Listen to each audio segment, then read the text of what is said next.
ಭೇಷ್ ಭೇಷ್.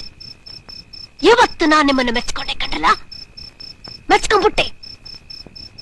ಎಷ್ಟು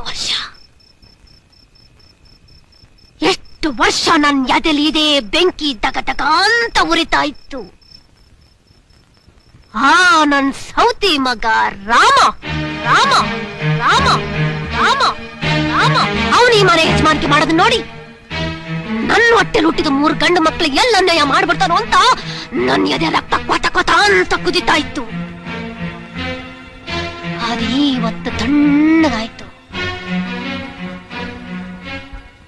ಕೆಂಪಿ, ಸುಂದ್ರಿ, ಹಸುರಲ್ಲೇ ತಿನ್ಸಿ ರೇಷ್ಮೆ ನೂಲ್ ತೆಗೆಯುವ ನಿಮ್ ಬುತ್ತಿ, ನಿಮ್ ತಂತ್ರ ಇಷ್ಟ್ರ ಮಟ್ಟಿಗೆ ಅದಲ್ಲ ಅಂತ ನನಗೆ ಬಹು ಸಂತೋಷ ಆಗ್ಬಿಟ್ಟೈತೆ ಕೊಂಡ್ರಮ್ಮ. ನಾನು ಮಾಡ್ಬೇಕು